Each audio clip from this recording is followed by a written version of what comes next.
महिलाएं आज हर क्षेत्र में आगे बढ़ रही हैं। अगर बात की जाए तो महिलाएं खेल कूद से लेकर के तमाम चीज़ों में आगे बढ़ कर के देश दुनिया का नाम रोशन कर रही हैं। इसी कड़ी में ये कहावत सच कर रही हैं पटना की रहने वाली अर्चना जी।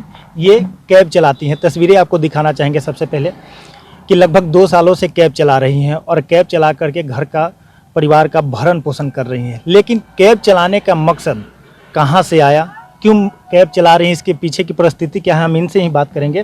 अर्चना जी, ये बताइए कि आप कैब चलाना कब से शुरू की और क्या परिस्थिति बनी कि कैब चलानी पड़ी आपको? हम कैब 2 साल से चला रहे हैं और पहले तो हम प्राइवेट जॉब ही करते थे। उसके बाद फिर अपना एक छोटा सा बिजनेस भी स्टार्ट किए थे जो कि नहीं चल पाया किसी कारणवश। तो फिर हमने यह गाड़ी लिया लोन पे और तब से हम कैब चला रहे हैं। और मेरे बच्चे हैं 4, तो उनका पढ़ाई लिखाई, उनका पालन पोषण करना है, तो इसलिए ऐसा स्थिति बना कि हमें कैब चलाना पड़ रहा है। लेकिन कहा जाता है कि महिलाएं जो होती हैं आज तो सशक्त बन रही हैं, लोगों के लिए कहीं ना कहीं उदाहरण के तौर पे भी बहुत सारी महिलाएं हैं। लेकिन आपको कैब चलाने का क्या बचपन से शौक था कि कैसे सीखी? हाँ, गाड़ी चलाया जाता, कितना पढ़ी लिखी हैं? हाँ, हमने ग्रेजुएशन किया है और कंप्यूटर कोर्स भी किया है और गाड़ी चलाने का शौक़ हमें बचपन से है। बाइक हो या कार हो, बचपन से ही शौक़ रहा है गाड़ी चलाने का।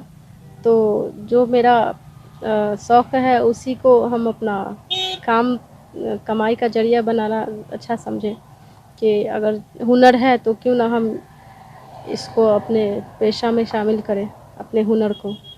तो इसलिए हमने गाड़ी चलाना फिर शुरू कर दिया।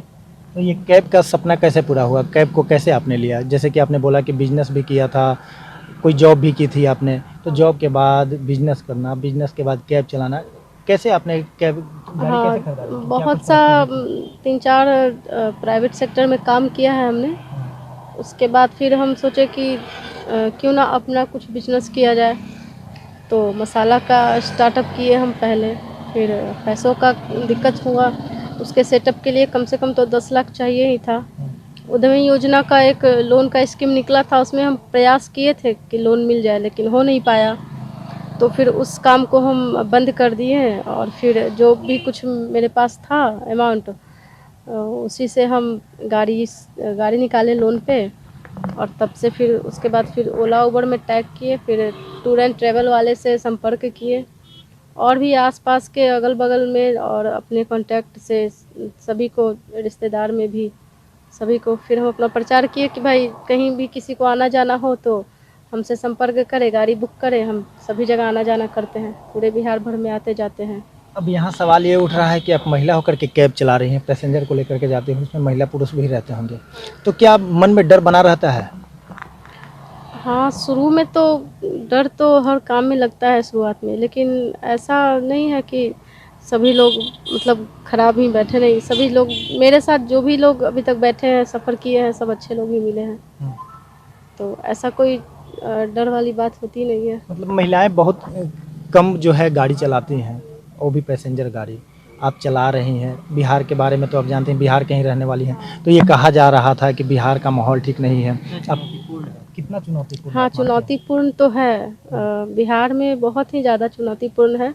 व्यंग लोग करते हैं, ताना देते हैं और सभी का अपना अपना सोच है। कुछ अच्छा भी कहते हैं, कुछ गलत भी कहते हैं। तो व्यंग करने वालों पर और गलत कहने वालों पर ध्यान नहीं देना चाहिए। जिसको जो कहना है वो तो कहता ही रहेगा। बस इन सब बातों को अनदेखा करके अपना काम करते रहे, सफलता ज़रूर मिलेगी। आपको रोड में कितने महिलाएं मिलती हैं? लगभग आप तो चलती होंगी रोड में और आप बिहार से बाहर भी गई हैं, नेपाल भी गई हैं, तो आप रास्ते में कितनी महिलाएं मिलती होंगी जो आपको भी लगे कि देखिए मेरी जैसी है, चला रही हैं, ऐसा कुछ आपको फील हुआ? हाँ, महिलाएं मिलती हैं जो गाड़ी चलाते हुए हम देखते हैं। लेकिन बिहार की कम होंगी? हाँ, बिहार में उतना नहीं देखे हैं। हाँ, नेपाल में देखे हैं। नेपाल में एक दिखी है जो मेरे जैसे ही वो कमर्शियल गाड़ी चला रही थी। और बाहर के देश में तो चलाते ही हैं। बिहार में वैसे हम अभी फर्स्ट है। बिहार में कमर्शियल गाड़ी अभी तक हमने नहीं देखे चलाते हुए महिलाओं को। आप कई महिलाओं के लिए उदाहरण के तौर पे हैं। अब अन्य महिलाओं को क्या कहेंगे कि आप तो मान लीजिए परिस्थिति के कारण कैब चला रही हैं, पढ़ी लिखी भी हैं, लेकिन अन्य महिलाओं को क्या कहना चाहेंगे? आप तो प्रेरणा स्रोत हैं।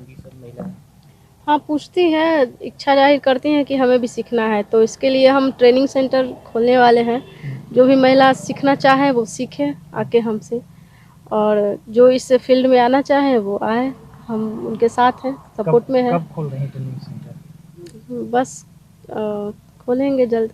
मतलब आपका मकसद क्या है कि महिलाओं को आगे बढ़ाएं? हाँ, महिलाओं को आगे बढ़ाना है, और जो भी महिला इस फील्ड में भी आना चाहती हैं वो आए। और एक हम अलग अपना महिलाओं का टूर एंड ट्रैवल का अलग ही एजेंसी रहेगा, तो वो ज़्यादा अच्छा रहेगा। महिलाओं को यहाँ वहाँ आने जाने के लिए ज़्यादा सुविधा रहेगा। केवल महिलाओं के लिए? नहीं, ऐसा नहीं है कि केवल महिलाओं के लिए, लेकिन महिलाओं के लिए विशेष सुविधा रहेगी। आपसे अंतिम सवाल है कि जैसा कि आपने बताया कि बिजनेस ये सब तमाम चीज़ करके बाद कैब से आप घर परिवार चला रही हैं, आपके बच्चे भी हैं। एक सवाल ये मन में आ रहा है कि रात्रि के समय में अगर कोई कॉल करता है बुकिंग के लिए, तो उस परिस्थिति में आप क्या करती हैं, क्या कहती हैं? रात्रि के समय में ऐसा नहीं है कि अननोन अनजान आदमी के साथ तो नहीं हम एक्सेप्ट करते हैं। हाँ, अपना रिलेशन में है, फैमिली में है, जान पहचान के हैं, तो कहीं जाना आना हो तो हम जाते हैं।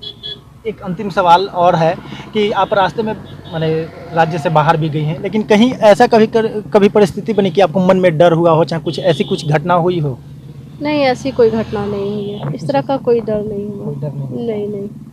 पैसेंजर जो भी हो हाँ, उनको नहीं, गंतव्य तक पैसेंजर पहुंचाते भी जो है सब ठीक ही मिलते हैं, हैं? प्रतिदिन क्योंकि जान पहचान के ही होते हैं और किसी न किसी कांटेक्ट से ही मिलते हैं। टूर एंड ट्रैवल वाले भी हैं तो जान पहचान के ही हैं, वो भी किसी को भेजते हैं मेरे साथ तो अच्छे लोगों को ही भेजते हैं। अच्छा, प्रतिदिन अर्चना जी से अगर जानना चाहेंगे प्रतिदिन इस कैब से कितना कमा लेते हैं जिससे कि घर परिवार चल जाता है? देखिए, इस पर तो हम इतना कहेंगे कि हाँ, इस विश्वकर्मा भगवान की का कृपा है कि इतना हो जाता है कि मेरे बच्चों का पालन पोषण हो जाता है।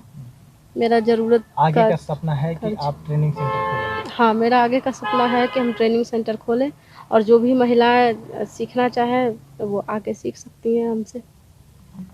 तो सुना जैसा कि आपने साफ तौर पे अर्चना जी का साफ तौर पे कहना है कि महिला सशक्तिकरण के क्षेत्र में ये आगे तो बढ़ी हैं, महिला के लिए मिसाल भी बनी हुई है, लेकिन अब इनका एक सपना है कि बिहार के उन तमाम महिला जो घर की चार दीवारी से बाहर निकल करके अपना खुद पैर पे खड़ा होकर के काम करना चाहती हैं, रोजगार करना चाहती हैं, उनके लिए ये ट्रेनिंग सेंटर खोलेंगे जिससे कि वो कैब भी चला सकती हैं, अपना खुद का गाड़ी भी चला सकती हैं। निश्चित तौर पे अर्चना इन दिनों मिसाल बनी हुई है और कैब चला करके ही अपने घर परिवार का भरण पोषण कर रही हैं।